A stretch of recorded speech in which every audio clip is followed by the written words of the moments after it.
The Wells Report returns in 30 seconds.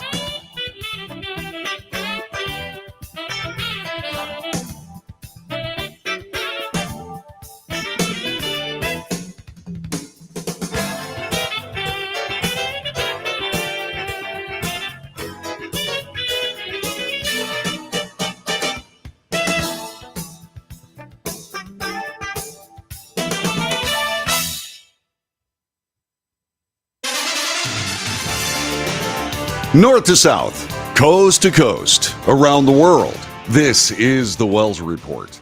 On this broadcast, we report the news honestly and fairly. We analyze the news for fact and bias. In short, we depropagandize the mainstream media. We also make commentary. Commentary is not news. Commentary is opinion, yours and mine. And so we debate. News, analysis, commentary, and debate. This is the Wells Report, a very big news day yesterday. Lots of things happened. From presidential presidents clinching their party's nominations to what happened in a hearing room on Capitol Hill. That being Robert Hur's testimony. He is the special counsel. He has investigated President Biden's possession of classified documents after he left the vice presidency. He testified before the House committee yesterday. This being reported by the New York Times. Republicans grilled Mr. Hur about his conclusions that the evidence was insufficient to charge Mr. Biden with a crime. Democrats, for their part, attacked him for disparaging remarks in his report about President Biden's mental acuity, including calling him a well-meaning elderly man with a poor memory who had diminished faculties in advancing age. Here are the 5 takeaways according to the New York Times. Hur was attacked by both sides. Members of both parties were unhappy with aspects of Mr. Hur's report. Republicans were upset that Mr. Biden was not charged with a crime, repeatedly noting the criminal indictment against former President Donald Trump, accusing him of willfully retaining sensitive national security documents. Democrats, for their part, accused Mr. Hur of smearing Mr. Biden's mental acuity, saying that it violated Justice Department policies. At times, the comments grew harsh, and nothing could be more harsh than the interchange between Hur and Representative Hank Johnson. This is how that worked out yesterday, courtesy of NBC News.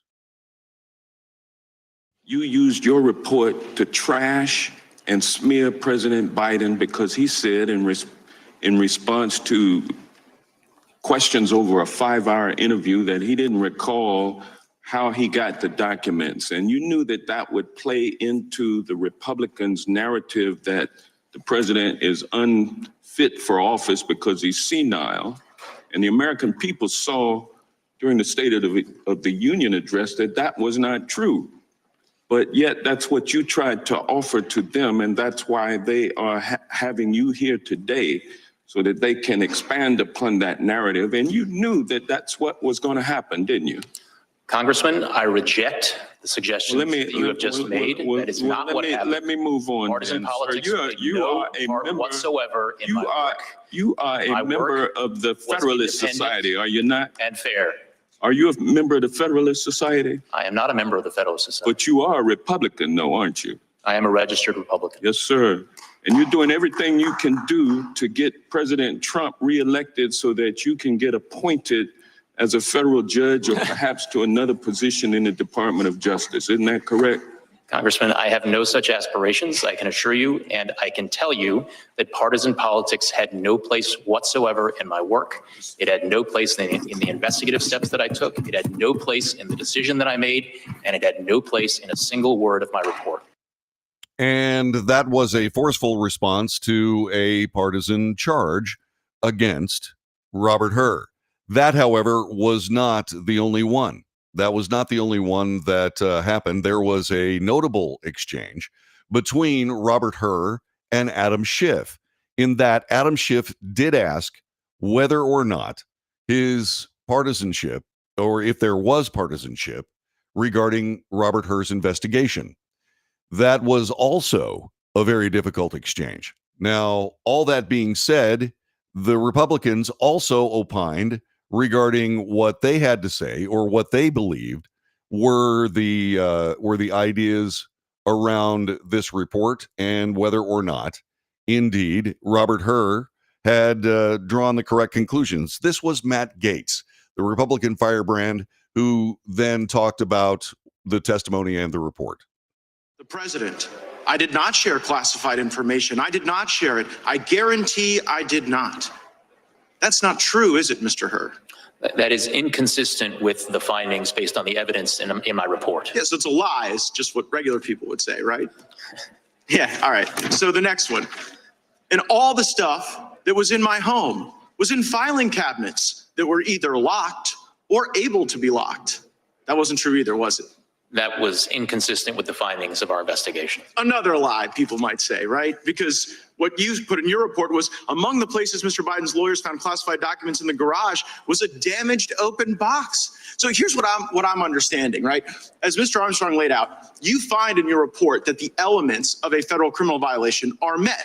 But then you apply this senile cooperator theory that because Joe Biden cooperated and the elevator doesn't go to the top floor, you don't think you get a conviction. And I actually think you get to the right answer in that. I don't think Biden should have been charged. Don't think Trump should have been charged. But under like the senile cooperator theory, isn't it frustrating that Biden continues to go out and lie about the basic facts of the report that lay out a federal criminal violation? Congressman, I need to disagree with at least one thing that you said, which is that I found that all of the elements were met. One of the elements of the relevant mishandling statute is the intent element. And what my report reflects is my judgment that based on the evidence, I would not be able to prove beyond a reasonable doubt to a jury that that intent element had been right. met. But the reason you have that doubt is the senile cooperator theory. The fact that Joe Biden is so inept in responding that you can't prove the intent, which again, I don't quibble with that conclusion, but it's frustrating to be like, oh, well, this guy's not getting treated the same way as Trump because the elevator's not going to the top floor, so we can't prove intent. While at the same time, Biden goes out there at the White House and says, well, you know, he just blatantly lies. And what I'm trying to figure out is whether or not Biden's lying because he's still so senile, he hasn't read your report, or whether it's a little craftier and a little more devious and perhaps a little more intentional than we might otherwise think. That was Representative Matt Gaetz. And yes, he did attack Robert Hur because he said, hey, how come you didn't charge President Biden? And then he goes on to say he doesn't believe that President Biden should be charged, nor should President Trump be charged. Democrats, for their parts, spent an awful lot of time talking about President Trump. And in the testimony, I saw Robert Hur reject that he had absolutely nothing to do with the investigation into Donald Trump's situation and therefore would not testify about it. He was there to testify about his report. He was consistent in that with both sides. In fact, this testimony was very, very good insofar as Robert Hur did indeed put himself in a position where he was testifying must have been in his mind as fairly as he possibly could about a report that was as fair as he could possibly write. And so I get that. I understand it. Now, the thing that I'm concerned about is this political thing that I'm trying to find this piece of video. Let me try this one more time. This thing about whether or not there was partisanship involved in the actual report. There was a very testy exchange between Adam Schiff and Adam Schiff and Robert Hur. I'm trying to bring this video up because I thought I had prepared it earlier, but apparently had not. And so what I want to do is I want to make sure that we get this completely correct. CBS News came up with a report on this, and this is part of that report from CBS regarding Hur and Schiff. Check this out. The gentleman from California is recognized. Sir, I want to ask you about some of the differences between the facts involving President Biden and President Trump. But before I do, I want to refer back to your opening statement in which you said that you did not disparage the president in your report. But of course, you did disparage the president. You disparaged him in terms you had to know would have a maximal political impact. You understood your report would be public, right? I understood, based on comments that the Attorney General had made, that he had committed to make as much of my report public as consistent with legal policy and legal requirements. And you could have chosen just to comment on the president's particular recall vis-a-vis a document or a set of documents, but you decided to go further and make a generalized statement about his memory, didn't you? Congressman, I could have written my report theoretically in a way that omitted references to the president's memory, but that would have been an incomplete and improper report, and that it did not reflect my analysis. You could have written your report with comments about his specific recollection as to documents or a set of documents, but you chose a general pejorative reference to the president. You understood when you made that decision, didn't you, Mr. Hur, that you would ignite a political firestorm with that language, didn't you? Congressman, politics played no part whatsoever in my investigative steps. But you understood nevertheless, the words didn't you, that I put in my report. Mr. Hur, you cannot tell me you're so naive as to think your words would not have created a political firestorm. You understood that, didn't you, when you wrote those words, when you decided to include those words, when you decided to go beyond specific references to documents? You understood how they would be manipulated by my colleagues here on the GOP side of the aisle and by President Trump. You understood that, did you not? Congressman, what I understood is the regulations that govern my conduct as special counsel. And those regulations required me to write a confidential report for the Attorney General, which you knew would not be explaining my confidential. decision, and that is what I did, Congressman. I Mr. Hur, followed the rules. You knew it would not be and I confidential. followed them. You knew it would not be confidential, didn't you? Sir, the regulations required me to write a confidential report explaining my decision to the Attorney General. Which you knew would be released. It was up to the Attorney General to determine you understood it would be released, did you not? Would be released consistent with DOJ policy. You understood it would be requirements. released. You understood it would be released. I understood from the Attorney General's public comments that he would make as much of my report public as he could, consistent with legal requirements and DOJ And you also policy. understand DOJ policy that you are to take care not to prejudice the interests of the subject of an investigation, right? That is generally one of the interests that DOJ policy requires that prosecutors respect. And it was your obligation to follow that policy in this report, was it not? It was also my obligation to write a confidential report for the Attorney General explaining completely But my what decision. you did write was deeply prejudicial to the interests of the president. You say it wasn't political, and yet you must have understood. You must have understood the impact of your words. You must have understood the impact of your decision to go beyond the specifics of a particular document, to go to the very general, to your own personal, prejudicial, subjective opinion of the president, one you knew would be amplified by his political opponent, one you knew that would influence a political campaign. You had to understand that. And All right, so you can see that's a fair point. Adam Schiff is making a fair point. There is a rule about non-disparagement when it comes to these kinds of pieces of testimony, etc. Now, Robert Hur, for his part, said, my job was to report to the Attorney General what was going on in my view and based on the facts that I was able to discern. And so what ends up happening here is that Robert Hur once again said, hey, I wrote the report, the Attorney General released it.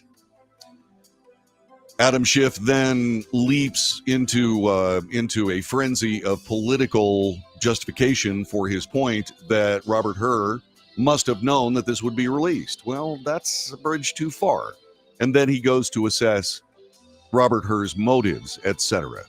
Well, those are open questions, and that is a fair point.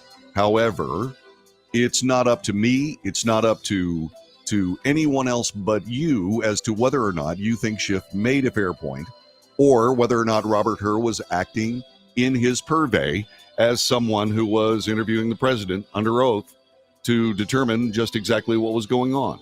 So what do you think? 817-379-2172. Back with more of the Wells Report in just a few minutes.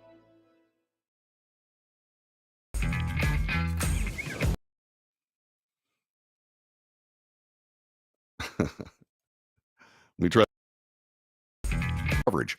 Okay, one more time.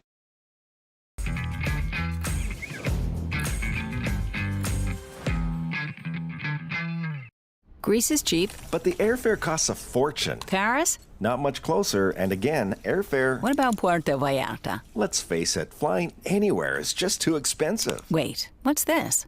Low-cost airlines. With one call to low-cost airlines, you'll drastically slash your travel costs. We're talking insanely low airline prices to any of your favorite destinations. Where would you like to go? London, Rome, Costa Rica, Australia? Wow, that's cheap. So why wait? Call now to learn how crazy cheap it is to fly anywhere in the U.S. or international. Our prices are so low, we can't publish them. The only way to get them is to call to instantly hear the most amazing best deals on airline travel. It's that easy. So call now and start packing.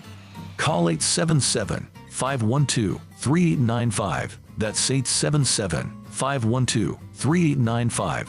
877-512-3895.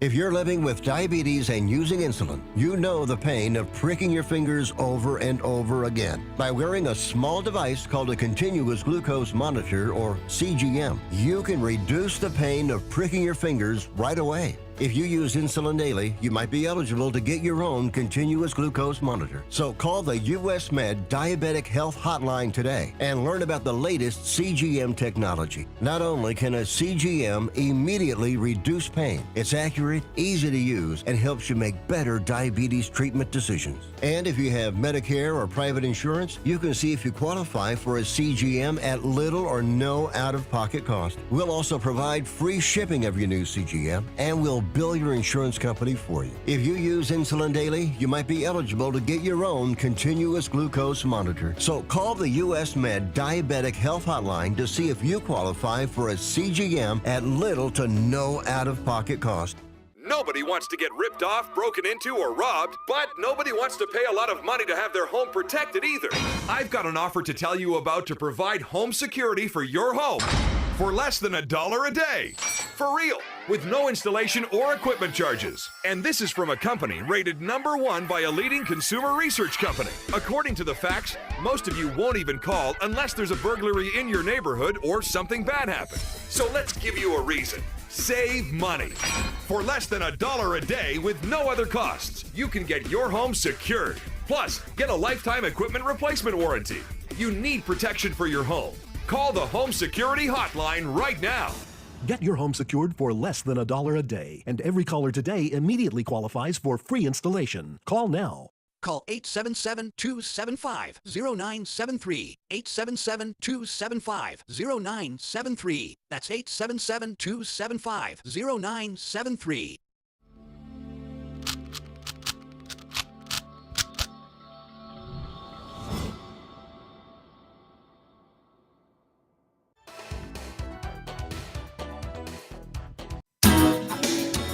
This is the Wells Report. John David Wells at your service. Thanks very much for being a part of our broadcast. You can do that by getting on our chat room. Sorry, I am scratching my head. You can go to the chat room, which is available on Facebook, YouTube, Twitter, which is now X, Twitch, Rumble, and Patreon. You can also join us by calling on the telephone, 817-379-2172. The testimony was explosive. It was before the January 6th committee. It was given by former White House aide Cassidy Hutchinson. Take a look at this. This is what she said when she testified before the January 6th committee. It said something to the effect of, "I'm the effing president. Take me up to the Capitol now." To which Bobby responded, "Sir, we have to go back to the West Wing." The president reached up towards the front of the vehicle to grab at the steering wheel. Mr. Engel grabbed his arm, said, "Sir, you need to take your hand off the steering wheel. We're going back to the West Wing. We're not going to the Capitol." Mr. Trump then used his free hand to lunge towards Bobby Engel. And when Mr. Renato had recounted this story to me, he had motioned towards his clavicles. So Cassidy Hutchinson spent time before the select committee on January 6th about the attack on the Capitol of the United States.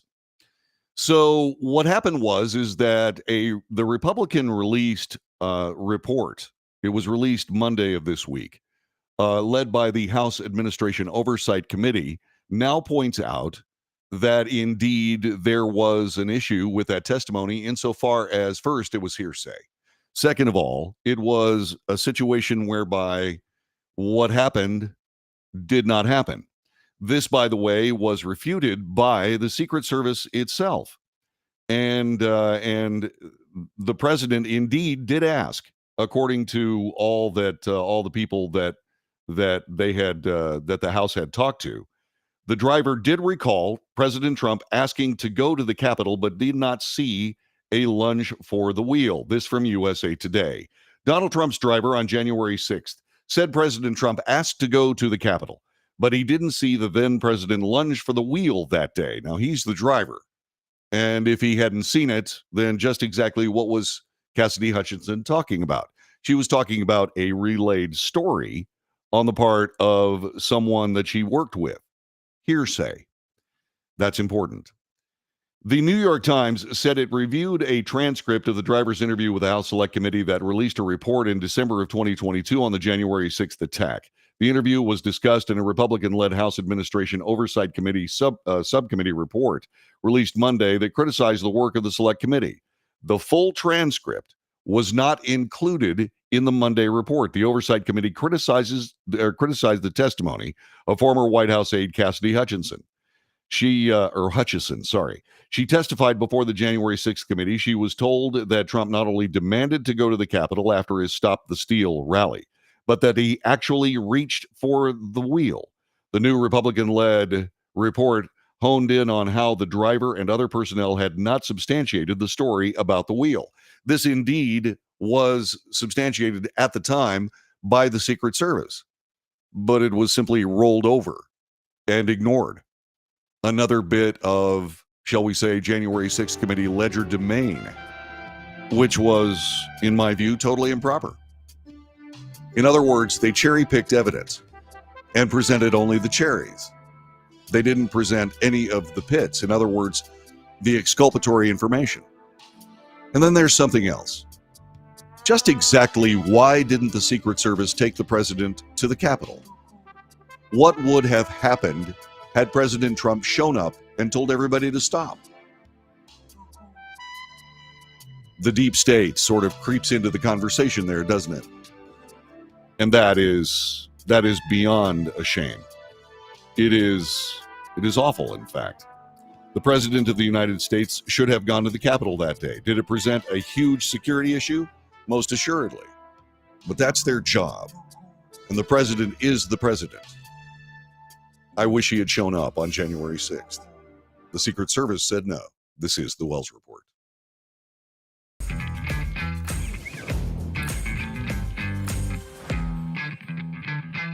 Nobody wants to get ripped off, broken into, or robbed, but nobody wants to pay a lot of money to have their home protected either.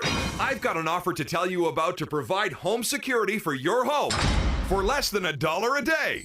For real, with no installation or equipment charges. And this is from a company rated #1 by a leading consumer research company. According to the facts, most of you won't even call unless there's a burglary in your neighborhood or something bad happened. So let's give you a reason. Save money.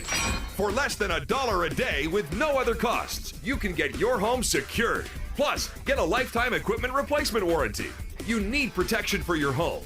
Call the Home Security Hotline right now. Get your home secured for less than $1 a day, and every caller today immediately qualifies for free installation. Call now. Call 877-275-0973. 877-275-0973. That's 877-275-0973.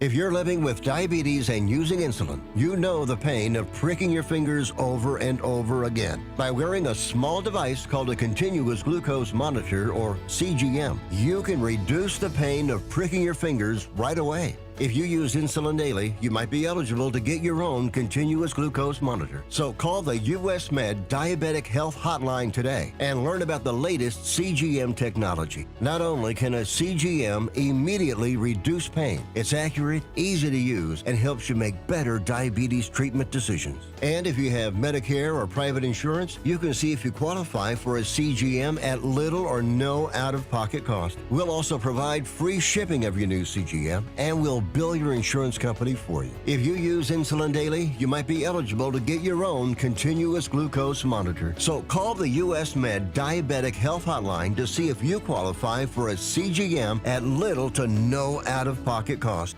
How would you like to get high-speed internet for your home for less than $2 a day? That's right, for about $50 a month, you'll get lightning-fast internet. Are you paying less than $50 a month right now for your internet? Then call Whole Home Connect right now for blazing fast internet at $50 a month with no price increases, no hidden fees, no contracts, no equipment fees. It's a great deal. And guess what? You can try it for 15 days. If you don't like it, you get your money back, but you're gonna love it, and you're gonna love the price. Internet for your home for $50 a month. That's less than $2 a day. Plus, no contracts, no equipment fees, and our 15-day guarantee. Call now. Call 866-245-6155. That's 866-245-6155. Again, 866-245-6155.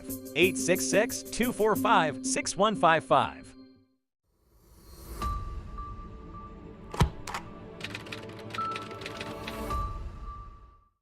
Greece is cheap. But the airfare costs a fortune. Paris? Not much closer, and again, airfare... What about Puerto Vallarta? Let's face it, flying anywhere is just too expensive. Wait, what's this? Low-cost airlines. With one call to low-cost airlines, you'll drastically slash your travel costs. We're talking insanely low airline prices to any of your favorite destinations. Where would you like to go? London, Rome, Costa Rica, Australia? Wow, that's cheap. So why wait? Call now to learn how crazy cheap it is to fly anywhere in the U.S. or international. Our prices are so low, we can't publish them. The only way to get them is to call to instantly hear the most amazing best deals on airline travel. It's that easy. So call now and start packing.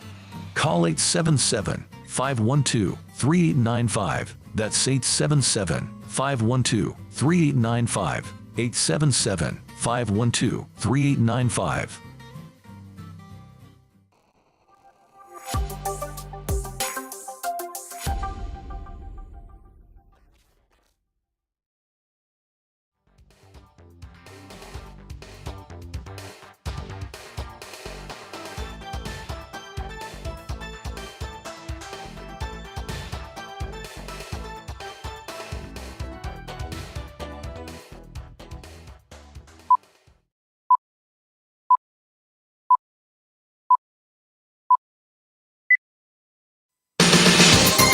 News, analysis, commentary, and debate. This is the Wells Report.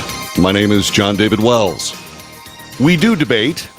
Anhoy Guzman says, wonder if Schiff remembers where he put specific evidence he said he had to prove Trump guilty during Russiagate.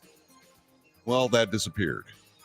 And the whole thing disappeared when the Mueller report was found to have not found any kind of Russian collusion during the 2020 election. It was awful. And yes, Ann is correct in pointing out that Adam Schiff's credibility is gone. However, I do want to point out one more time, he did ask and made a fair point regarding why the disparaging information about the president was in the report. Again, Robert Hur said, my job was to provide a report to the Attorney General of the United States. The Attorney General released that report. Robert Hur did not. Schiff countered by saying, hey, the situation is as follows. You must have known that it would become public. Well, that's an assertion on Schiff's part. But you got to consider that. That's a point that must be considered. and that's okay.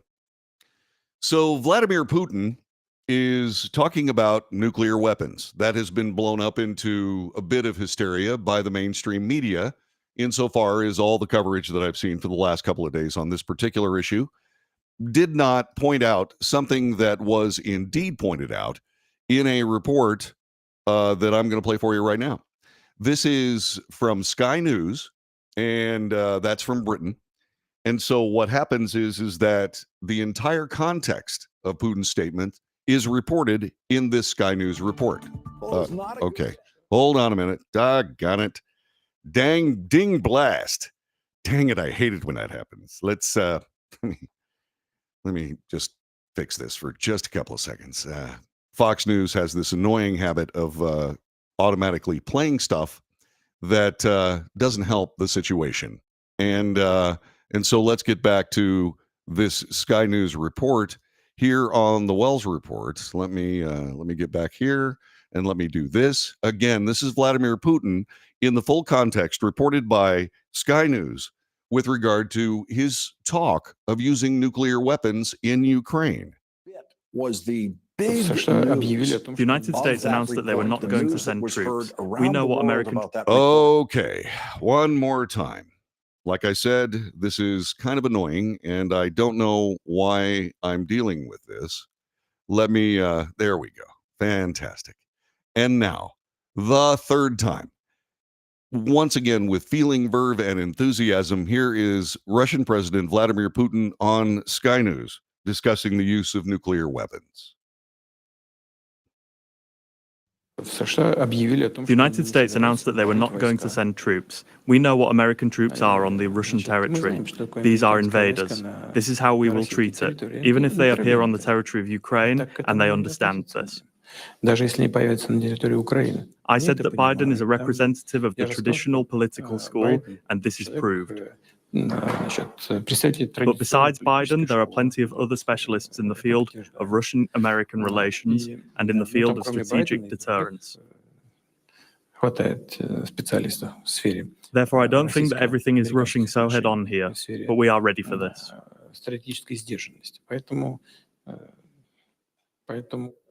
Our international correspondent, Diana Magne, is here with us now. So, Diana, talk us through the context of the way he mentioned the nuclear word again, and if that's new or a reiteration of existing policy or perspective. So I think it is in line with Russia's strategic nuclear doctrine, which is that they will only use their nuclear weapons if the existence of the Russian state comes under attack. But I think the fact that he brings up Russia's nuclear arsenal really at every opportunity is quite significant. And here we heard him saying, we don't think that the US will deploy troops to Ukraine, but if they did, we would consider them an invading force. Yeah, so that was missing in most of the reporting, that Vladimir Putin would indeed consider the use of nuclear weapons if indeed the United States engaged with troops on Ukrainian soil. Now, it's unhelpful for Vladimir Putin to indeed say these things. It is provocative. And why is he doing it? Well, because there's a Russian election coming up. And just like I have said on many occasions, when the United States elects a president, the election season turns into a cacophony of hysteria and craziness. We collectively lose our minds, not just our media, but ourselves, when it comes to strident defense of political choices in an election year. Well, that happens in Russia too, although Vladimir Putin has a kind of direct way of dealing with political opposition. He kills them. So what do we have here? Well, we have some misreporting on the part of the mainstream media, no big surprise.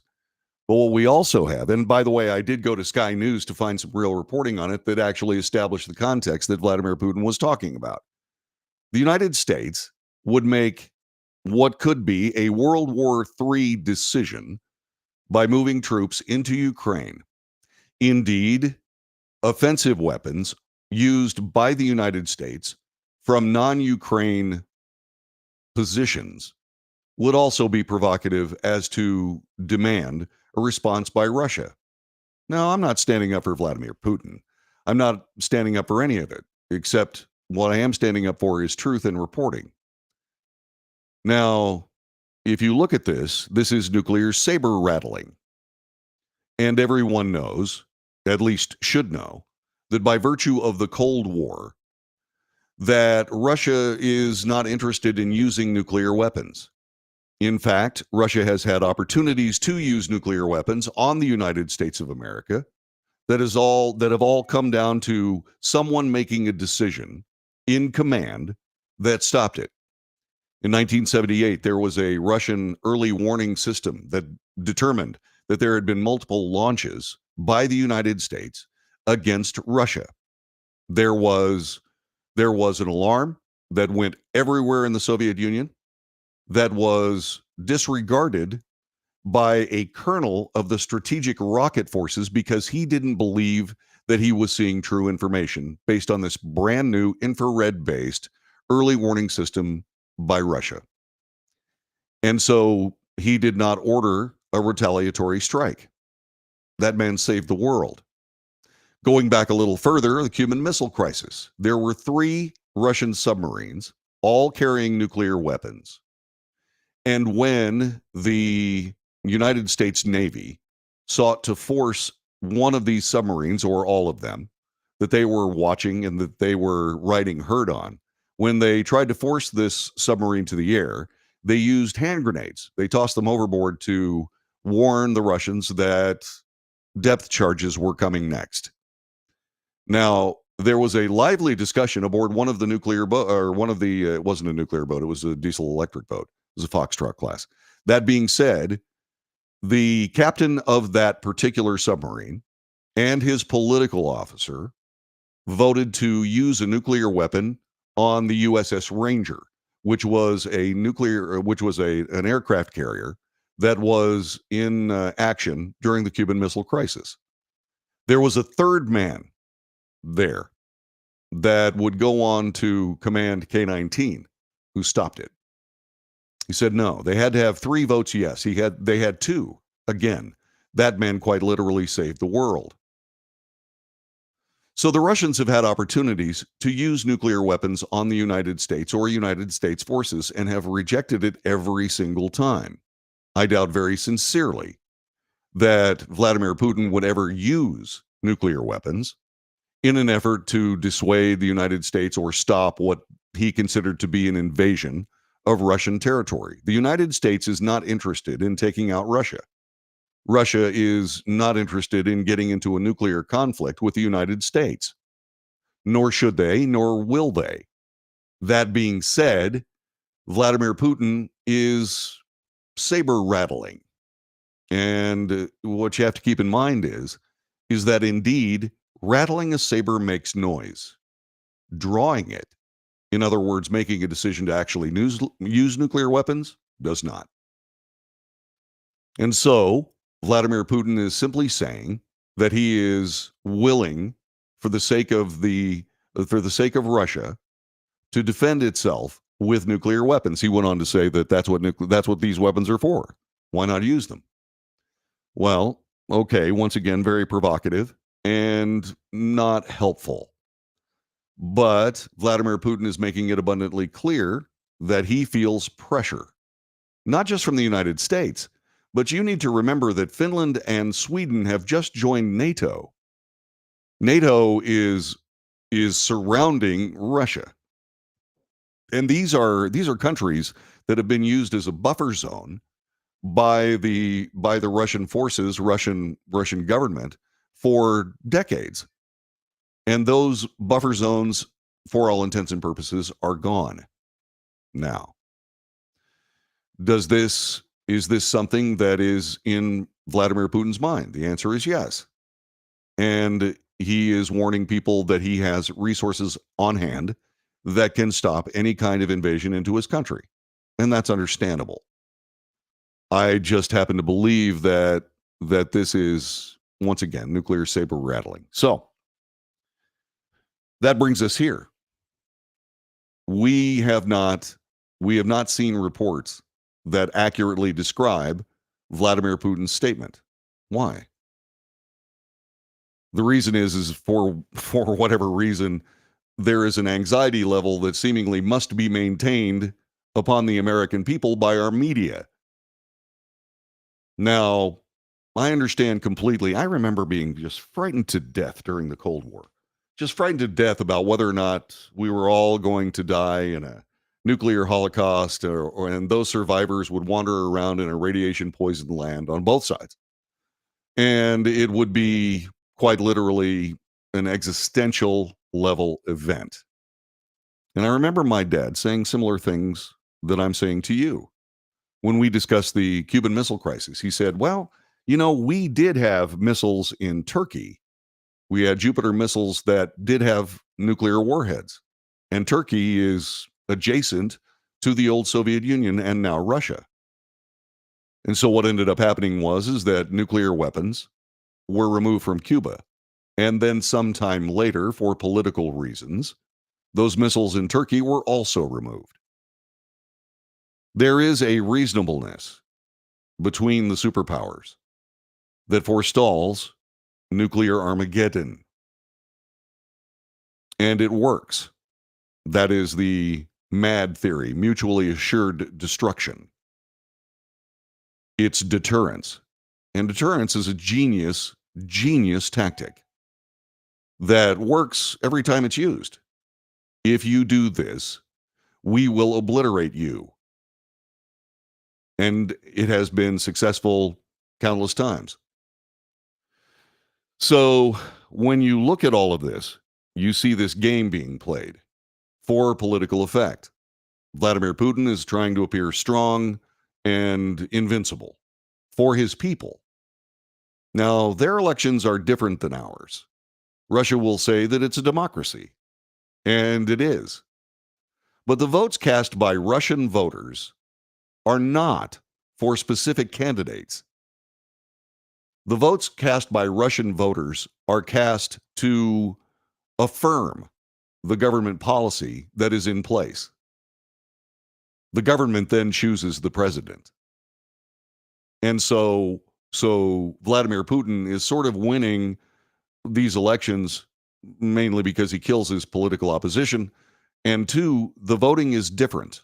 The psyche of those voters are different. They vote to affirm the current system as opposed to voting to elect a singular human as their leader, which is what we do. And the lively debate between the candidates that can win and candidates that cannot win is what we call an election year, or in this case, an election 2 years or 2.5 years. It's unbelievable. The longest presidential election in American history. Now, all that being said, there is one other thing. That one other thing is this. Do you believe that Russia is nuclear saber rattling because they believe they could get away with it based on President Biden's administration?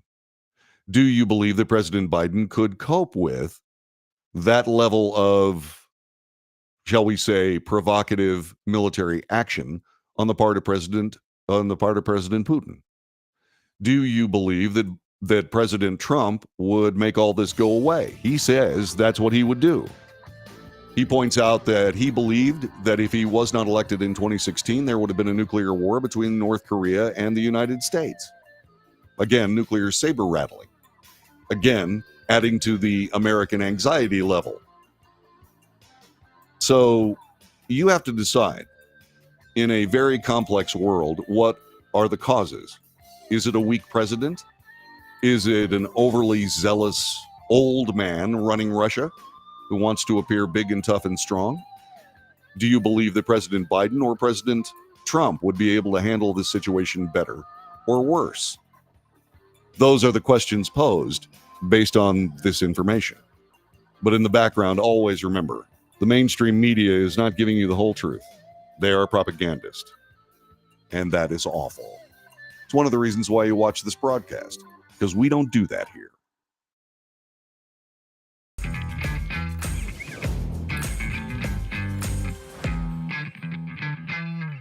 Greece is cheap. But the airfare costs a fortune. Paris? Not much closer, and again, airfare... What about Puerto Vallarta? Let's face it, flying anywhere is just too expensive. Wait, what's this?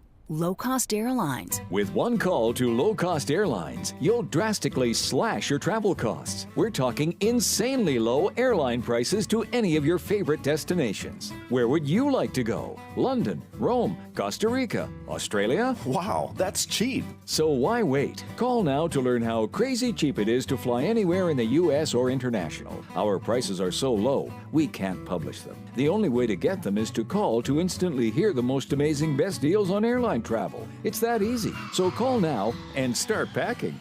Call 877-512-3895. That's 877-512-3895. 877-512-3895.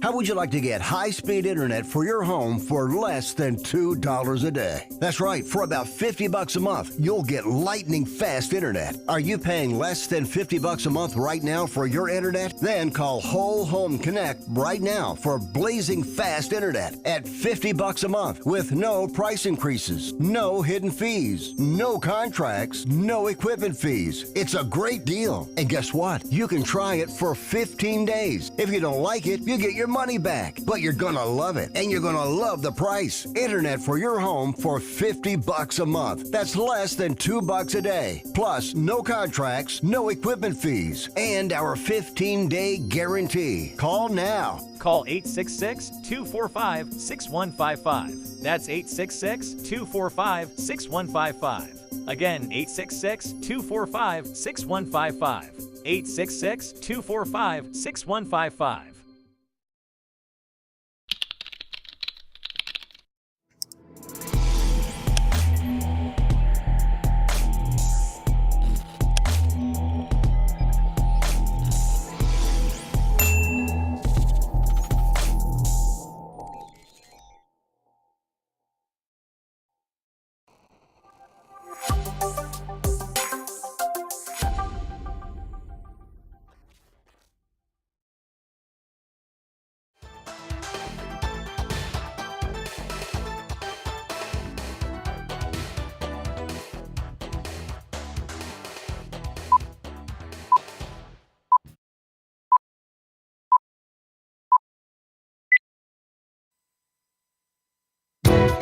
This is the Wells Report. John David Wells thanking you for being here. The chat room is flying today. I was talking about the Secret Service refusing to allow the president to go to the January 6th demonstration at the U.S. Capitol.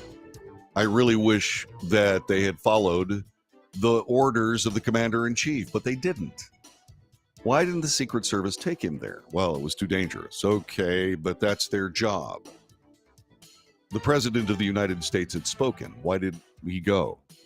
So I said, is this a deep state issue? And then Randy says, are you saying the Secret Service is complicit with the deep state?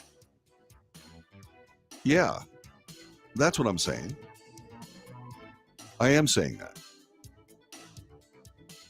Because the sabotage of the Trump administration was plain, and it came from the deep state.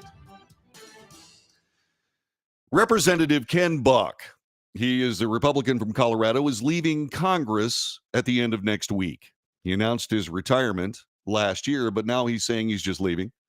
Today, I'm announcing I will depart Congress at the end of the week, said Buck in a post on X. I look forward to staying involved in our political process, as well as spending more time in Colorado and with my family. This is how CNN covered the story. And this is what Buck had to say while he was explaining himself.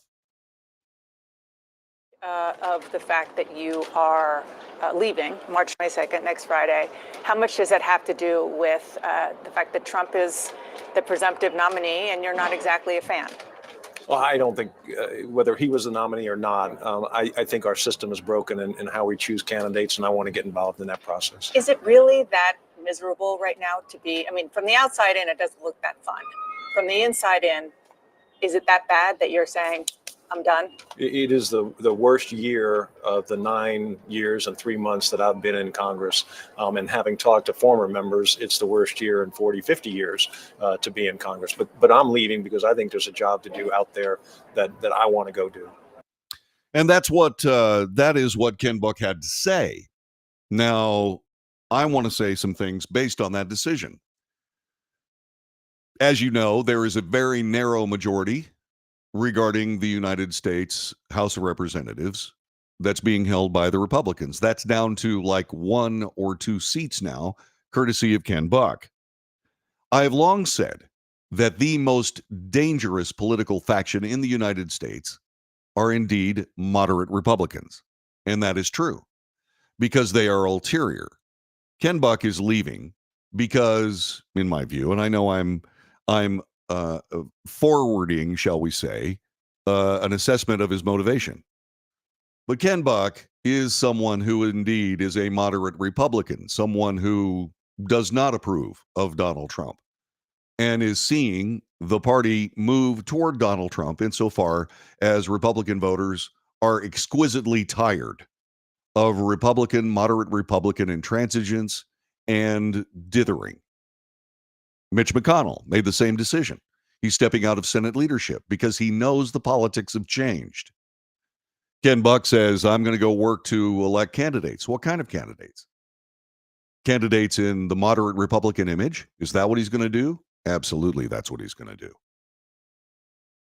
You see, this Republican moderacy or moderate Republican movement is functionally enabling Democrat policy. They hide behind bipartisanship and saying that that's all important. Bipartisanship equals rule by the political class, absent the representatives of the people that they represent. As we have seen, the Republican Party voters have turned away from that because they're finished with a Republican Party that finds ways to enable Democrat policy. And yes, the politics have changed. And as we have seen with other moderate Republicans, Paul Ryan, Kevin McCarthy, Mitch McConnell, and now Ken Buck, these people are backing away from a party that no longer seems to be interested in doing the Democrat bidding. And so I see this as a positive thing. Ken Buck is someone that the people of the United States, and certainly the Republican voters of the United States, are seeing fit to remove from public service. And that's good. Why? Because the people of the United States have not been represented in their government. Their government is a Republican form of government, not the Republican Party. I'm talking about this is a republic. We elect representatives. Those representatives, for most intents and purposes, operate in the interests of their voters. But the Republican Party has descended into operating for political expedience and political opportunism, which never seems to pay off for the people. And Republicans in this primary season have seen through it and have decided to move toward President Trump. In a dazzling display of Trumpian nepotism, Laura Trump is now running the RNC. There's information about that. And we're going to talk about that when we continue in the second hour of the Wells Report. Thanks very much for joining us today. What do you think about all that? Do you agree? Do you disagree? You think I'm foolish? Give me a call, 817-379-2172, 817-379-2172. Tell me what you think. Tell me what you believe. I'm not going to argue. I'm just going to ask. I want to make sure that your point is as clear as can possibly be, because you deserve to be heard. And so, by all means, make yourself heard. Use the chat room, Facebook, YouTube, X, Twitch, Rumble. Rumble's going today. At least let me double check to make sure that Rumble's going today. I can do that very simply by clicking right there. And we'll see. Otherwise, have yourself a wonderful couple of moments here, and we will indeed be back with more of the Wells Report coming up in just a couple of moments on this particular platform you're watching.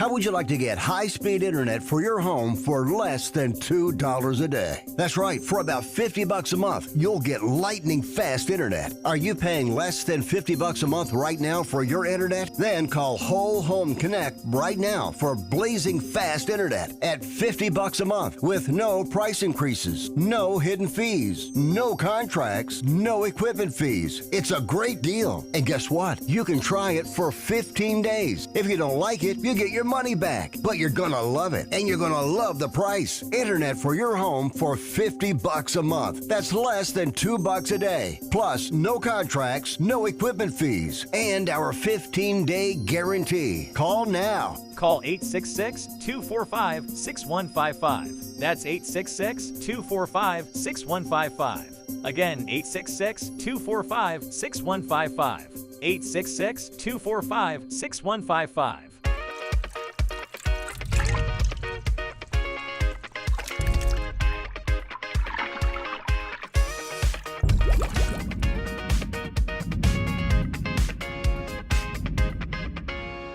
Nobody wants to get ripped off, broken into, or robbed, but nobody wants to pay a lot of money to have their home protected either. I've got an offer to tell you about to provide home security for your home for less than $1 a day. For real, with no installation or equipment charges. And this is from a company rated #1 by a leading consumer research company. According to the facts, most of you won't even call unless there's a burglary in your neighborhood or something bad happened. So let's give you a reason. Save money. For less than $1 a day with no other costs, you can get your home secured. Plus, get a lifetime equipment replacement warranty. You need protection for your home.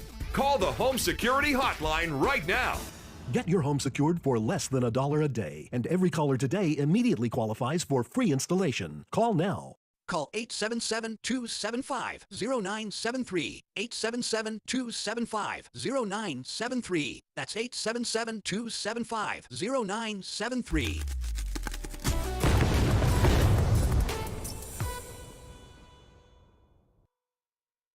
Hey, thanks for joining us this morning for the Wells Report, and make sure you share us with all your friends on Facebook, YouTube, Twitter, Twitch, Rumble, Patreon, and don't forget to check out our Substack column, which will be coming up a little bit later on this afternoon. When you do all this, make sure you subscribe. Make sure you give us those thumbs up. They are really important. Check the notification box so you know when we're on the air, and whatever you do, join us every morning, Monday through Friday, 9 to 11 a.m. Central Time, for the Wells Report.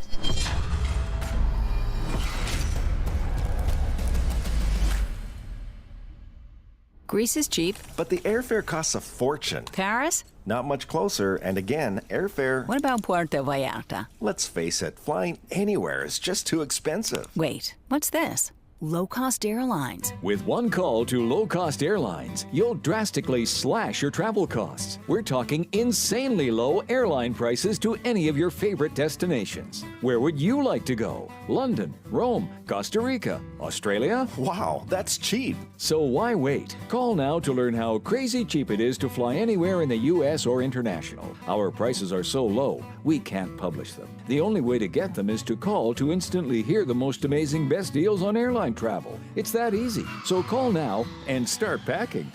Call 877-512-3895. That's 877-512-3895. 877-512-3895.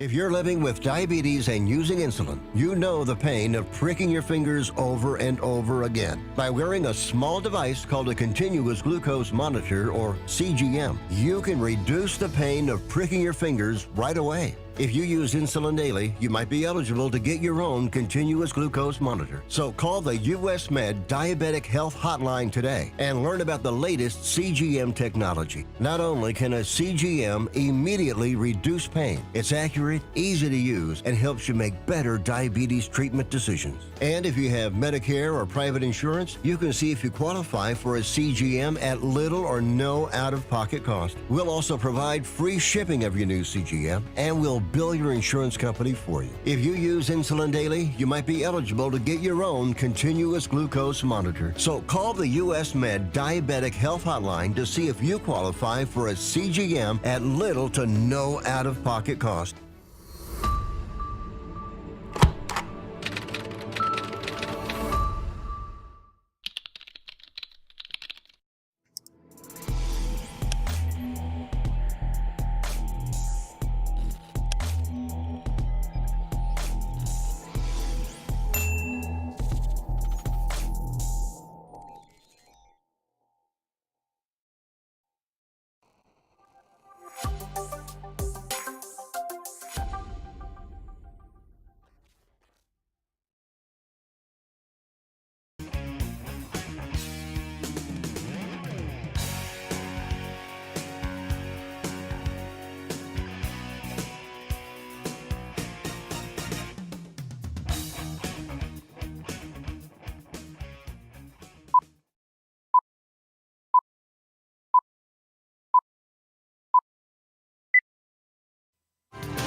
North to south, coast to coast, around the world, this is the Wells Report.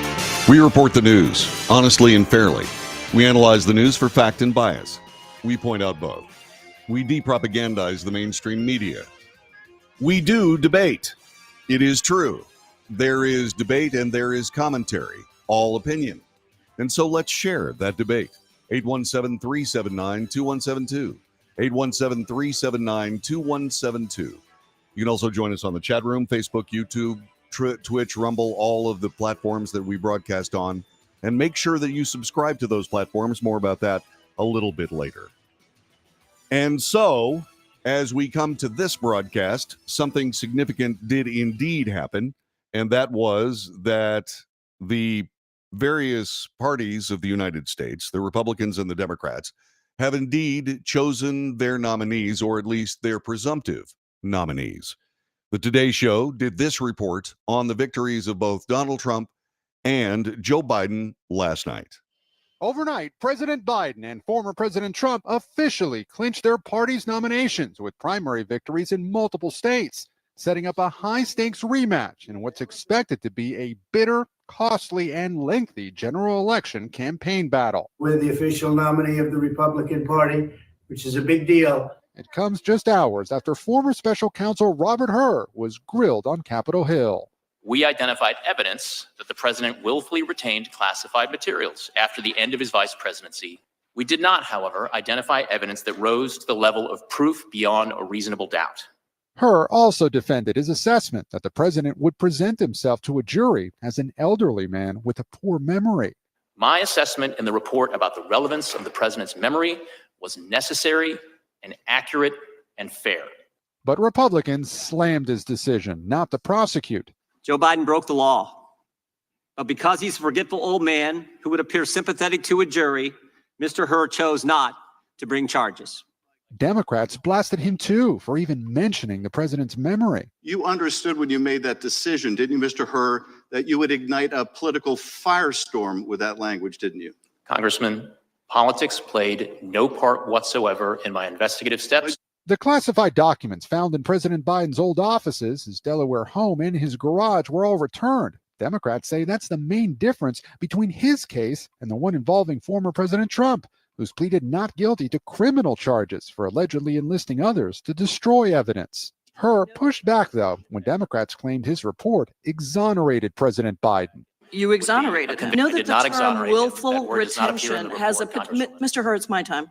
The White House insists the report does clear the president. The conclusion was simple, that there is no case here. The case is closed. It's time to move on. All right, so that's what you see. And what you also see is the willingness not necessarily to report the full story. The full story is as follows. President Biden had classified material from his days as a senator and his days as a vice president. That is illegal. It is illegal for all of the reasons that people are saying that Donald Trump mishandled classified materials. And so you have a circumstance whereby, as a vice president and a senator, you don't have the protections that Donald Trump has. Now, this is being thrown away as if it is, well, immaterial. Well, it's not immaterial. It is indeed very important that people understand that indeed there are two different cases here. There are two different cases, two different scenarios. Senators and vice presidents don't get to have classified materials in their possession. They don't.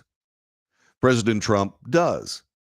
And as I brought up several times, the give and take between the National Archives and the presidential libraries always involve classified materials being held by a president. Indeed, all presidents receive classified briefings of national business on a regular basis. Former presidents get to be in the loop. This was something that was discussed most recently as to whether or not President Biden was going to stop those briefings for President Trump. That's not possible. It's not President Biden's choice whether or not the former president of the United States receives those classified briefings. The materials that Donald Trump had were materials that were indeed his property. Now, President Biden says, now, wait a minute, those papers were my property as well. Those were my notes. There are notebooks that are being talked about. Unfortunately, Mr. President, that happened while you were a senator and while you were a vice president. You can certainly take notes. You certainly can petition the National Archives for release of those notes.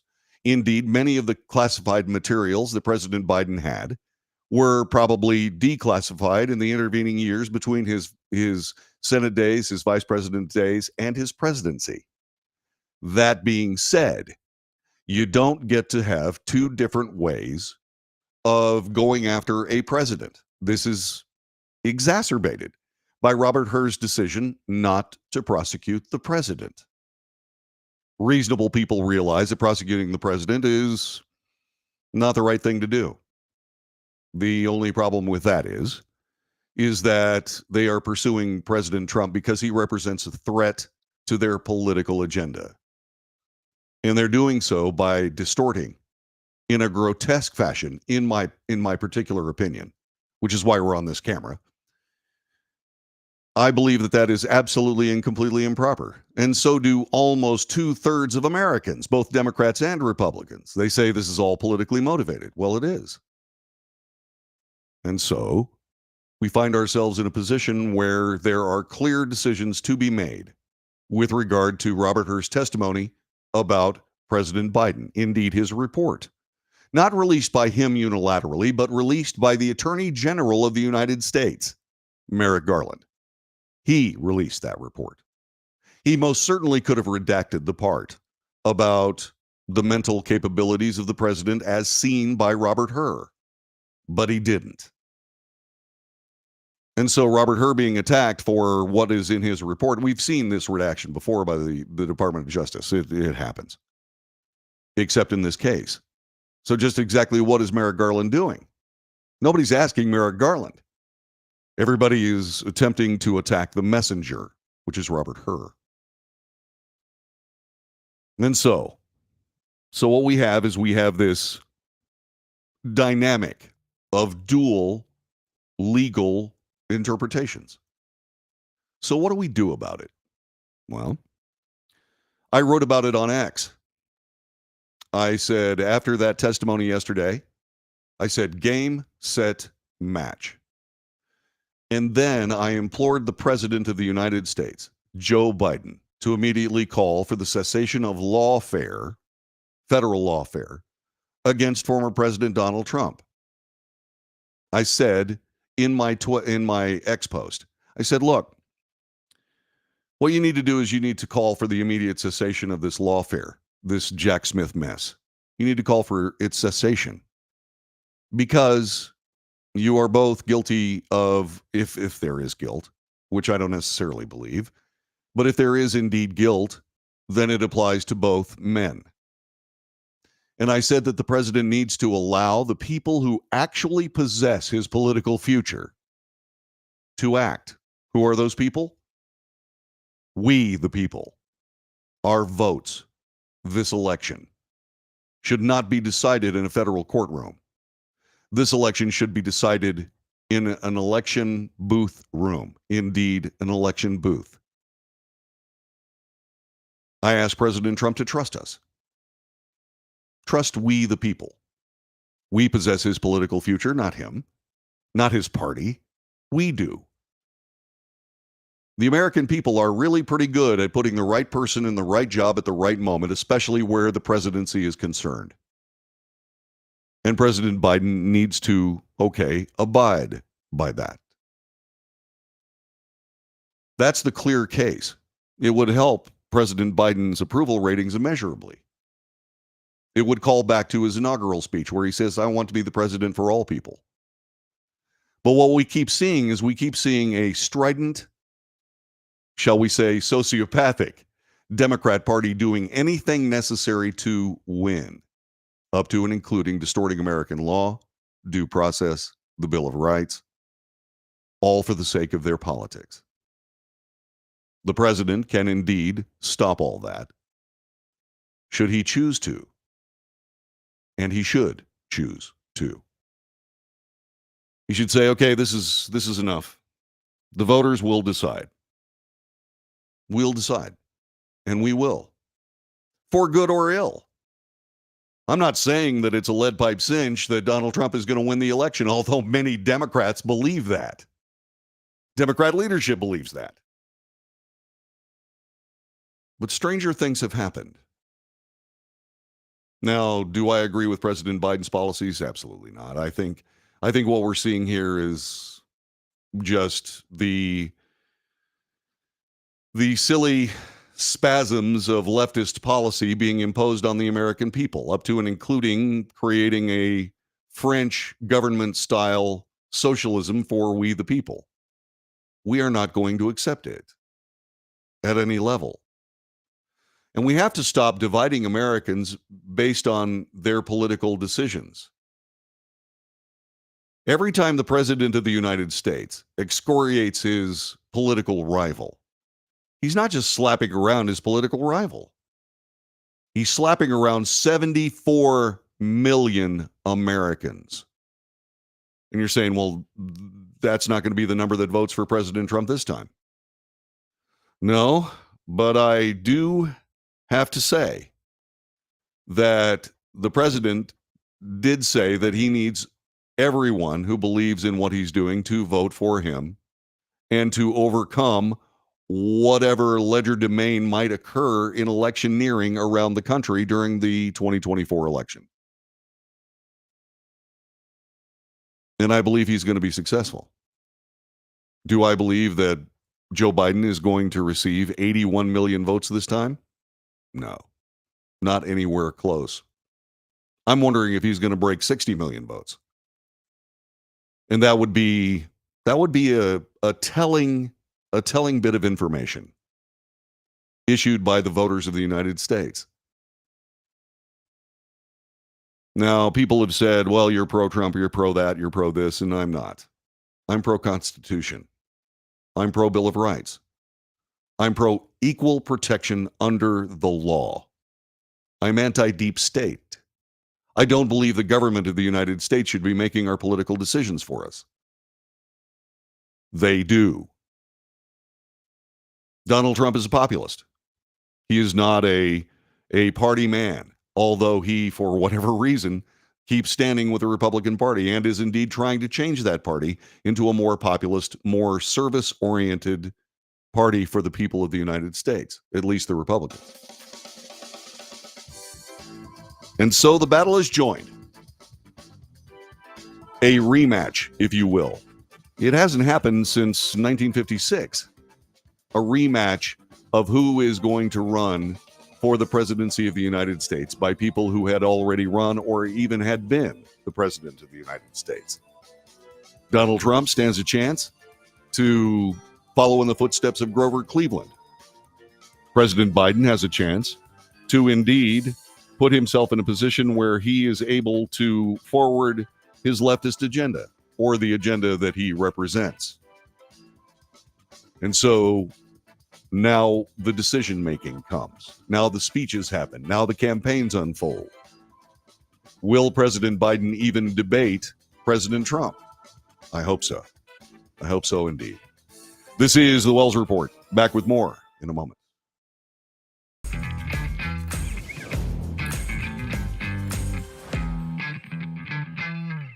Greece is cheap. But the airfare costs a fortune. Paris? Not much closer, and again, airfare... What about Puerto Vallarta? Let's face it, flying anywhere is just too expensive. Wait, what's this?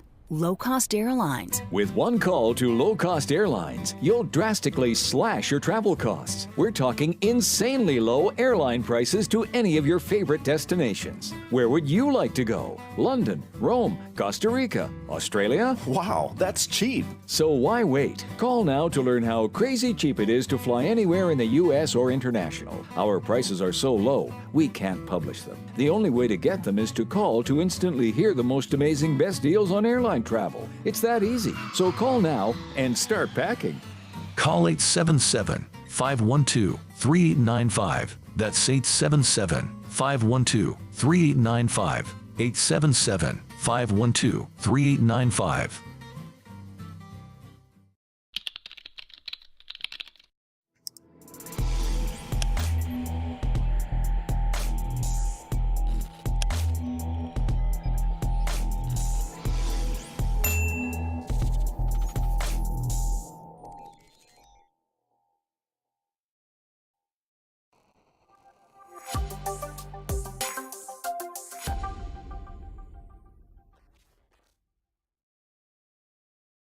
If you're living with diabetes and using insulin, you know the pain of pricking your fingers over and over again. By wearing a small device called a continuous glucose monitor, or CGM, you can reduce the pain of pricking your fingers right away. If you use insulin daily, you might be eligible to get your own continuous glucose monitor. So call the US Med Diabetic Health Hotline today and learn about the latest CGM technology. Not only can a CGM immediately reduce pain, it's accurate, easy to use, and helps you make better diabetes treatment decisions. And if you have Medicare or private insurance, you can see if you qualify for a CGM at little or no out-of-pocket cost. We'll also provide free shipping of your new CGM, and we'll bill your insurance company for you. If you use insulin daily, you might be eligible to get your own continuous glucose monitor. So call the US Med Diabetic Health Hotline to see if you qualify for a CGM at little to no out-of-pocket cost.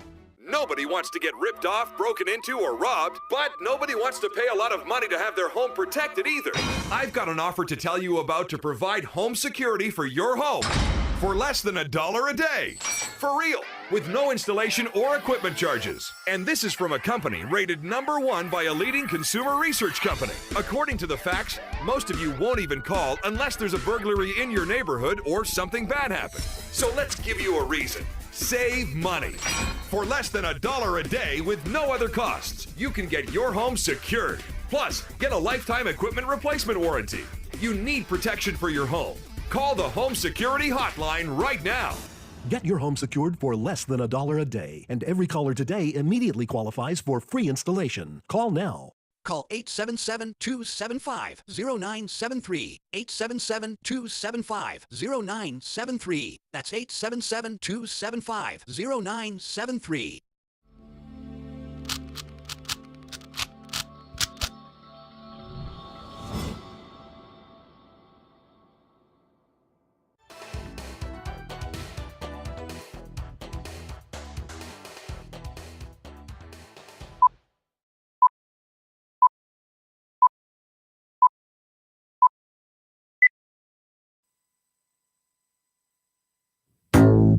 Good morning. This is the Wells Report. There is breaking news. Just happened. As a matter of fact, it happened about, 20 minutes or so ago. This from the New York Times. In a surprise move today, a judge in Atlanta quashed 6 of the charges against former President Donald Trump and his allies in the sprawling Georgia election interference case, including one related to a call that Mr. Trump made to pressure Georgia's Secretary of State in early January 2021. The judge, Scott McAfee of Fulton County Superior Court, left intact the rest of the racketeering indictment, which initially included 41 counts. The ruling was not related to the defense effort to disqualify Fani Willis, the district attorney of Fulton County, Georgia. who is leading the case. A ruling on that matter, which has made headlines for weeks after it was revealed that Ms. Willis had a romantic relationship with another prosecutor, is expected by the end of this week. The 9-page ruling took aim at charges asserting that Mr. Trump and other defendants had solicited public officials to break the law. For example, one count against Trump said that he unlawfully solicited, requested, and importuned the Georgia Secretary of State, Brad Raffensperger, to violate his oath of office by decertifying the election. This is what the judge said, quote, "These 6 counts contain all the essential elements of the crimes, but fail to allege sufficient detail regarding the nature of their commission. They do not give the defendants enough information to prepare their defenses intelligently, as the defense could have violated the Constitution and thus in the statute in dozens, if not hundreds, of distinct ways." The spokesman for the district attorney's office declined to comment on the ruling. Mr. Trump and his former personal lawyer, Rudy Giuliani, had faced the most charges, 13 apiece. They'll now face 10 charges in the Georgia case. Anthony Michael Kreis, a law professor at Georgia State University, said the ruling does not weaken the state's racketeering charge that remains and is central to the case. The charge is based on overt acts that are detailed in the indictment, and the judge was explicit in stating that today's order does not affect those acts. He said the prosecution could choose to take the loss on these lesser counts or appeal the judge's order or reintroduce versions of the alleged charges to a grand jury with more specifics. The judge's order reduced the number of charges against Mr. Trump, as well as co-defendants Rudy Giuliani, John Eastman, Mark Meadows, Ray Smith III, and Robert Cheeley.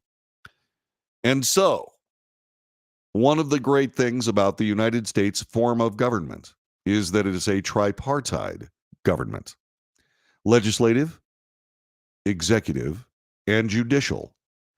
They are checks and balances toward each of the other 2 parts. The judicial branch has acted in this case, and that is a good thing. It is a good thing. This is a well thought out opinion by the judge, and he's made a good ruling. Will indeed the Georgia prosecutors move forward with, say, for example, reloading these particular charges? No, they won't. They're going to proceed with what they have. Will they be successful? Who knows? Who knows? The jury pool is biased. We know that from the elections. And since no one has ever charged a president or a former president with anything like this, because it's absolutely antithetical to the executive branch's main work, you have to be able to make decisions. You can't make decisions looking over your shoulder at some prosecutor, whether it's a city DA or whether it's a county DA or whether it's an attorney general of a state. You can't make decisions based on that. Indeed, success in this lawfare would open a Pandora's box that would essentially eviscerate the power of the executive branch. In so doing, I can't see that the Supreme Court of the United States would let any of this stand. Indeed, they may forestall all of it simply by saying that President Trump had official immunity while president, which is essential to the executive branch of the United States government. Are you saying that the president will be able to do anything he wants, commit any crime, et cetera, et cetera? Not at all. That's what impeachment is for. That's what impeachment is for. If the legislature believes, a true jury of the president's peers believe that indeed he has committed a high crime or misdemeanor, they can remove him from office. Is that going to happen here? At least with the charges against Joe Biden? So far, no. I don't necessarily believe there's going to be a success. Breaking news on the Wells Report. Back in a moment.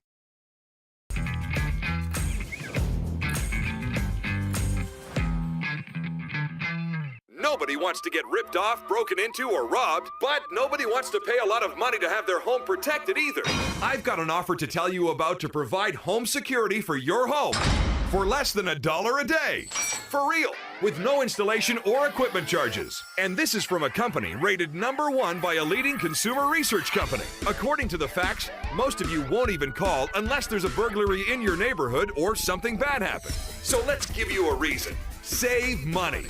For less than $1 a day with no other costs, you can get your home secured. Plus, get a lifetime equipment replacement warranty.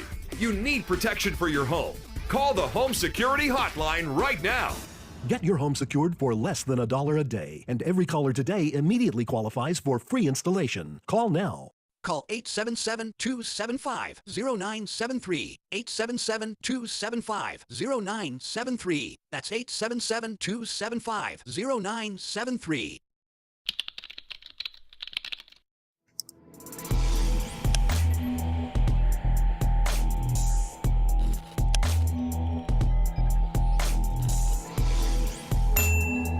If you're living with diabetes and using insulin, you know the pain of pricking your fingers over and over again. By wearing a small device called a continuous glucose monitor, or CGM, you can reduce the pain of pricking your fingers right away. If you use insulin daily, you might be eligible to get your own continuous glucose monitor. So call the US Med Diabetic Health Hotline today and learn about the latest CGM technology. Not only can a CGM immediately reduce pain, it's accurate, easy to use, and helps you make better diabetes treatment decisions. And if you have Medicare or private insurance, you can see if you qualify for a CGM at little or no out-of-pocket cost. We'll also provide free shipping of your new CGM, and we'll bill your insurance company for you. If you use insulin daily, you might be eligible to get your own continuous glucose monitor. So call the US Med Diabetic Health Hotline to see if you qualify for a CGM at little to no out-of-pocket cost.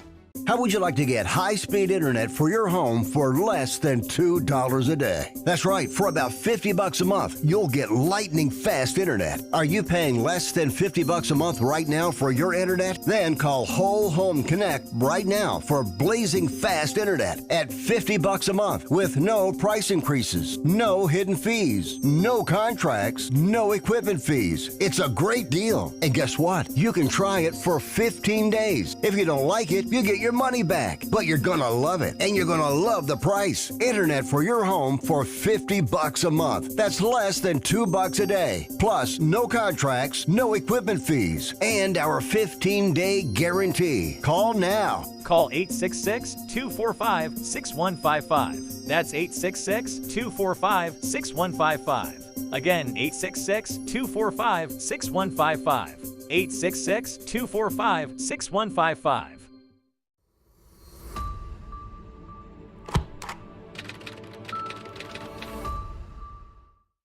Greece is cheap. But the airfare costs a fortune. Paris? Not much closer, and again, airfare... What about Puerto Vallarta? Let's face it, flying anywhere is just too expensive. Wait, what's this?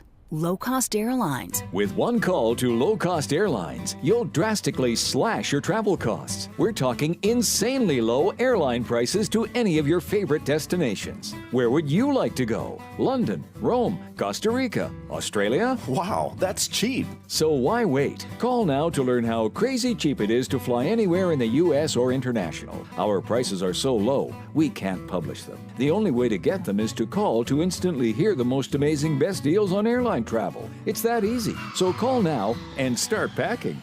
Call 877-512-3895. That's 877-512-3895. 877-512-3895.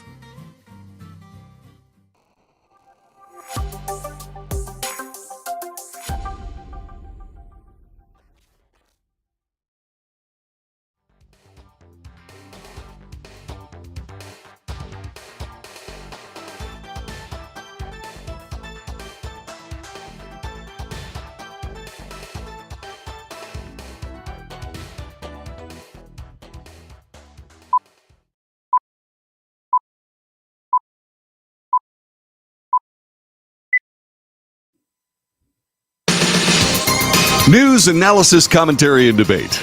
This is the Wells Report. Hi, John David Wells, thanking you for being a part of our broadcast. If you find value in this show, please share it with your friends.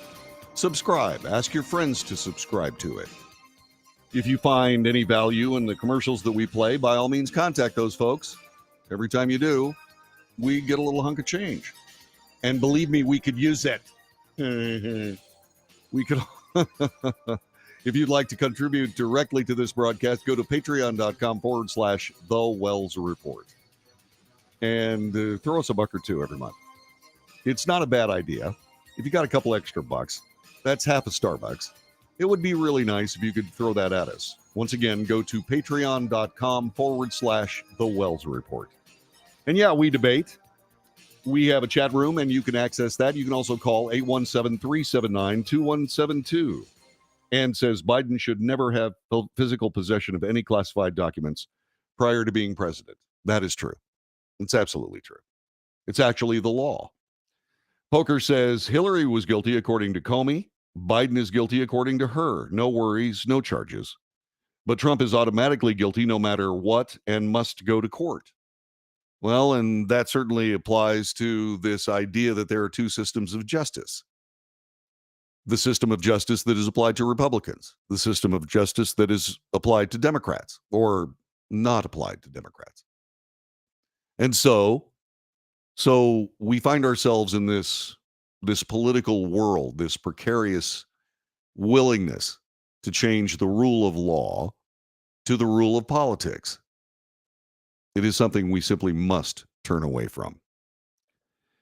Now, are we doing it? Is President Trump doing it? Well, he just secured the presumptive nomination for the Republican Party for the election of 2024. It happened last night. We reported it earlier on this broadcast. But that's not all that President Trump is doing. He is attempting a makeover of the Republican National Committee.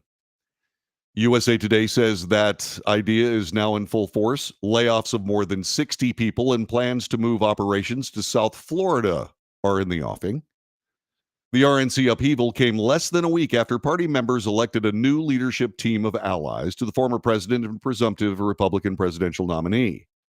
The new team sent dismissal notices to 60 people across the RNC's political, data, and communications departments. This, according to two people familiar with the plans. Employees will be allowed to reapply for their job. The new RNC also plans to move digital and fundraising teams to South Florida near the ex-president's Mar-a-Lago home in Palm Beach, part of an effort to align the Trump campaign with the RNC and vice versa. RNC members elected Michael Whatley as their new chair on Friday, along with the former president's daughter-in-law, Laura Trump, as co-chair. This has to be brought up. This is nepotism. Laura Trump has been a surrogate for President Trump for a long, long time. And she indeed now has a position of power. What are her qualifications? Well, it appears as though her qualifications are that she's the daughter-in-law of President Trump. Do I agree with this? No, I don't. No, I don't. I can see that Donald Trump is trying to return the Republican Party to a service-oriented party that works in favor of the people. Will that actually happen? I don't know. But if you can take Republican votes in the primary season as any kind of indication, it seems as though those Republican voters are pretty sure that that's what they're looking for. And so the RNC, which has always been comprised of moderate Republicans, the most dangerous political faction in the United States, apparently that power is waning. And it is waning in very serious and rapid fashion. Many of us, and I count myself as a former Republican because I fired the Republican Party based on this intransigence, dithering, and willingness to take political opportunity and expedience over political agenda and fighting for that agenda. Many of us have looked at the RNC as an impediment to a party that actually serves the people. And so, okay, we're in this brave new world. Apparently, we have a Trump populist idea now running the RNC. Is that actually going to happen? I don't know. There's something that happens to people when they leave their states and go inside the Beltway of Washington, D.C. Something happens to their brain. We've seen that over and over. Is that going to be the same situation that happens with this new RNC? We don't know. We have no idea. We can certainly hope that the Republican Party actually serves the people. They have heard calls for that for years. including calls for that from this reporter in a classified congressional meeting. I stood right in front of him and said, hey, you got to start doing the people's business. If you don't, the people will choose a populist. And that was years before President Trump came down the escalator at Trump Tower. I've been right. I'm still right. Now, is this a case of the Republican Party chasing the leftist dog, or the Republican dog chasing the leftist car down the street and finally catching it?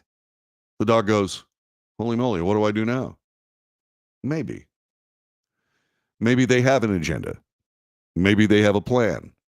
Maybe they have the fortitude to see it through. There is an equivocation in this. The people that got fired can reapply for their jobs. Okay. What's that? Is that a small hint to what I'm concerned about, that the RNC is going to first say, we are going to be a populist party, and then sort of coming back to the institutional moderate Republican Party? I don't know, but we'll see. The USA Today article continues. The committee shakeup highlights some of the concerns the Republican Party and the RNC will become a Trump-focused fundraising machine. Some RNC delegates expressed concern that it would be used to finance Trump's massive legal bills. Trump aides said they would not do that. At this particular moment, you got to point out that there were an awful lot of legal bills paid for the Biden family by their contributors. Okay. So once again, as I keep saying, politics is a coin. There's a left side of the coin and a right side of the coin, but it's the same coin. And they do operate to their benefit. And in the case of politics in these United States at this moment, that is all about the party and not about the people. That's why we see this stunning rejection of all of it in the form of President Trump. It's a pity the Democrat Party doesn't have somebody like that. I mean, look at what they're doing. The Democrat Party has sundered itself with leftist policy. They call themselves progressives. They're not. They're socialists. And everybody says, well, socialism and communism are completely different, but you can't have a socialist government without communism. You can't. Because the socialist government runs everything. And they got to be fair, right? So communism is the next step after socialism. Does it work? Nope. It's never worked. It never will work. Because of human nature. One of the great strengths of the United States and its framing has to do with the fact that it's all built around human nature. What will human beings do if given the opportunity? They'll lay around and do a lot of nothing and spend other people's money. Well, in the United States, the populist government rather chooses a way of providing opportunity for all. That is the equality that is missing from the socialist state. There's true equality. You have a chance to make of yourself what you will. And these people talk about diversity. Well, the diversity is an opportunity. There's so many things that people can do for a lot of money. You can go to college. You can get yourself a master's degree. You can find yourself a job in a gigantic corporation and make six figures until you walk away at age 45 or 50. But you can also be a diesel mechanic. Those guys also make six figures. Those guys also work as long as they want to. Those guys also retire when they're 45 or 50. You can do sales. Same situation. Same scenario. You can do so many things in these United States. None of them are contingent upon a government gift. And that's the way it should be, in my view. People should make of themselves what they will. They should not be classified, categorized, and then given a living by the state based on that classification and categorization, based on somebody else's political opinion of you. And that's what populism is all about. A government that works to the benefit of the people, instead of a government that works for the benefit of its politics. And the American people are rejecting it. And it's taken a long, long time. It's almost 10 years now. It's almost 10 years when Donald Trump became the president of the United States and started changing things to the benefit of the people. And you can agree or disagree, but it took COVID to derail that agenda. And now they say, well, gosh almighty, Donald Trump spent $7 trillion. He's a spender. He's a big government guy. He's this, he's that, blah, blah, blah. Well, they omit the fact that there was COVID-19. And the entire economy shut down for a year and a half. And the only way to keep people from engaging in another depression, an economic depression that would be as horrible as the first one that we all are aware of. The only thing that stopped that was this injection of money into the economy. But it kept going. When President Trump left office, the gravy train continued, focused on leftist states that were failing like California, and money was sent in buckets full, barrels full to those states. Did they pay their debts? Nope. They could have, but they didn't. They used that money to continue forwarding the leftist agenda, and that's why California is $32 billion in debt. We're all going to have we're all going to get a piece of that bill when it comes due. And their governor is supposedly this wunderkind. Gavin Newsom is frightening to me. But then again, he's frightening to me because I've lived with narcissistic psychopaths before. For years. Over a decade, in fact. And I see right through him. To other people? I don't know. But he's not a populist. John Kennedy was a populist. John Kennedy was a Democrat. Arguably, Bill Clinton was a populist and a Democrat. He said the era of big government is over. And he was right. And look at what happens when we turn away from that. I mean, President Obama was handed the most prosperous, the most amazing, the most successful government/country on earth, and said that it needed fundamental change. We were number one in everything. Everything. And where do you go if you're going to impose fundamental change? Where do you go from being at the top? You go someplace else. That's why most Americans believe we're on the wrong track. 3/4 of us believe that. 3/4 of us believe the country is in decline. It's not a partisan statement. That's the news. What will it take to fix it? Will it be this reshuffling, this reconstruction, this reconstruction of the Republican Party? Well, it might. It might. So the RNC has faced lagging fundraising numbers with just about $8 million on hand at the end of last year.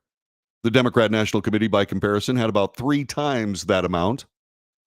Firing nearly 1/3 of your staff in a frantic mass ideological purge less than 8 months before a presidential election is typically not a good sign for a political party, said DNC Rapid Response Director Alex Floyd. He went on to say, but then again, neither is posting historically weak fundraising numbers or repeatedly losing election after election. Many of us believe that a lot of the election losses, including the loss of the majority in the United States Senate, was a self-inflicted wound by the Republican Party. I believe that entirely. Chris LaCivita, who now works for the RNC as well as Trump presidential campaign, previewed the changes. He said during a meeting in Houston, at which new leaders were elected, LaCivita told reporters the RNC would not look the same moving forward. There are obviously going to be changes. Are they going to be for the good or not? We shall see. Coming up on the Wells Report, the national sense of humor. It has been lost due to leftist politics, mainly, something called woke. Stand-up comedians are having a real tough time being able to tell jokes without being canceled. One of them told a joke that I thought was really, really funny. I'm going to share it with you, but he almost didn't issue it based on it being implored by his wife not to. I'll explain coming up in just a couple of moments on the Wells Report.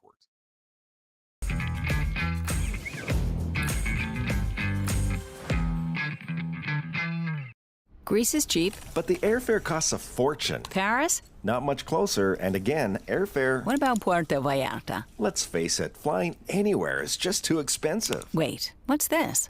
Low-cost airlines. With one call to low-cost airlines, you'll drastically slash your travel costs. We're talking insanely low airline prices to any of your favorite destinations. Where would you like to go? London, Rome, Costa Rica, Australia? Wow, that's cheap. So why wait? Call now to learn how crazy cheap it is to fly anywhere in the U.S. or international. Our prices are so low, we can't publish them. The only way to get them is to call to instantly hear the most amazing best deals on airline travel. It's that easy. So call now and start packing. Call 877-512-3895. That's 877-512-3895. 877-512-3895.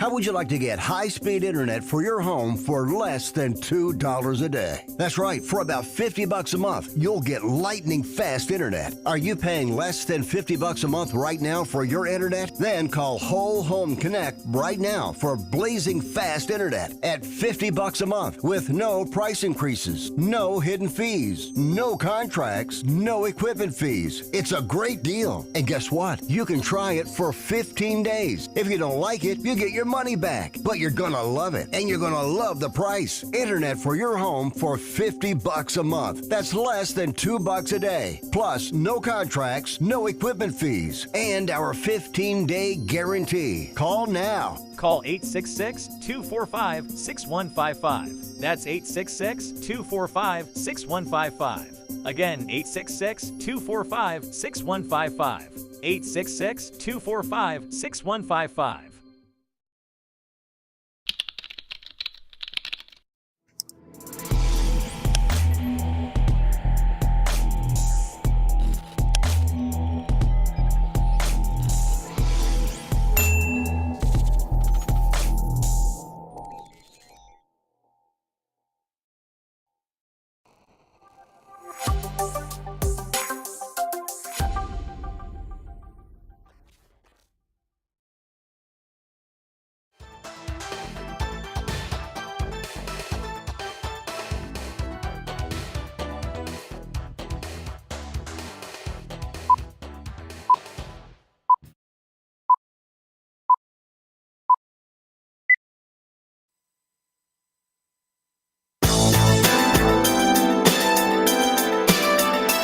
This is the Wells Report. My name is John David Wells. Our national sense of humor has been sundered under the weight of cancellation by people that follow in the footsteps of muses and court jesters in totalitarian governments all over the world. Except those court jesters were there for a reason, to say things through humor that can't be said otherwise from a governmental standpoint, as everything in the nation is under the auspices of politics. Humor is something that is also under that same auspices. The Oscars were played last night. The self-adoration of the film community, the leftist Hollywood folk, featured Jimmy Kimmel, and he had this bit called Mean Tweets. And what he did was he indeed recycled that bit for the Oscars, and this was the result. I just got a review, and has there ever been a worse host than Jimmy Kimmel at the Oscars? His opening was that of a less than average person trying too hard to be something which he is not and never can be. get rid of Kimmel and perhaps replace him with another washed up but cheap ABC talent, George Slopanopoulos. He would make everybody on stage look bigger, stronger, and more glamorous. Blah, blah, blah. Make America great again. See if you can guess which former president just posted that on TruthSerum. Thank you for watching. I'm surprised you're still. Isn't it past your jail time? Now that was funny. Okay, I didn't have the time when I did my Oscar review on Monday. I didn't have enough time to play that. But what happened was there's an interesting backstory. Kimmel's wife, Molly McNearney, she is an executive producer of his late night television show, and she was co-executive producer of the Oscars telecast. She tried to talk Jimmy Kimmel out of doing that bit, and she said she wasn't happy about it. On stage in the last few minutes, Kimmel announced that he'd received a review, and you just saw it. Then McNearney said, I will tell you, I'm not really proud of this, but I tried to talk Jimmy out of reading that. She told Variety, I feel my instincts are usually right, but I was totally off on that. She continued, I said, please don't read this. And he asked why. She said, I don't want to give President Trump airtime at the Oscars. Oh, really? There's plenty of airtime for other politics at the Oscars, which I absolutely hate. The only reason I played that for you is because it's damn funny. It's really funny. The night is about, let's see, this is, I don't want to give Trump airtime at the Oscars. This is the one time we don't have to talk about him. Well, people did. We talk about him every night. This night is not about him, and it's not about politics. McNearney talking about the fact that indeed Jimmy Kimmel has destroyed the opportunity that ABC gave him for a late night talk show by playing politics and the constant din of anti-Republican, anti-Trump, anti-populist humor is so tiresome that the number one late night show in America is Gutfeld, which features an odd, eccentric, and borderline funny host named Greg Gutfeld. So Greg sits around with people and they make snippy repartee about all things, mainly against the left. Well, that's the same problem, just from the other direction. However, he's the number one late night comedy star in the United States. He's a newsman. The Gutfeld show has this idea of people trying to make each other laugh at a party somewhere. Now, I watch it from time to time because occasionally there are brilliant statements. But is it the typical classical late night fun show where people get to know their stars and get to hear what they think and so on, all with punctuations of both art and humor? No, it's not. Should it be? No, Greg Gutfeld couldn't do that. He's doing exactly what he should do. But that being said, Jimmy Kimmel needs to be funny, and he needs to follow the Johnny Carson theorem. Johnny Carson, the king of late night forever, said in serious times, tell goofy jokes. In good times, tell serious jokes. And that's what Jimmy Kimmel should be doing. He can do it. He's a funny guy. But the underpinning of all of this is the national sense of humor. The national sense of humor. There may be people that are gnashing their teeth at Jimmy Kimmel's statement on the Oscars. And the stupidity of saying, hey, we're not going to talk about politics at the Oscars. Oh, yeah? Is ridiculous. It's just plain stupid. But what we need to do is we need to remember that court jesters have a very important role in any society, especially one with an authoritarian government telling us what kind of stoves to buy, what kind of cars to drive, what kind of light bulbs to use, what kind of food to eat. No. So Jimmy Kimmel points out something that's important, and that is, let's stop losing our sense of humor. Yeah, let's not cancel the brilliant minds that make us laugh. Dave Chappelle, ring a bell? Ooh, that even rhymed. This has been the Wells Report. Thanks very much for being a part of this broadcast. Again, subscribe to it. Light that notification button so you know when we're on the air. Make sure you give us those thumbs ups. And make sure you help us out financially, follow our advertisers, and send us some cash on Patreon. Have a nice day. I'll see you tomorrow.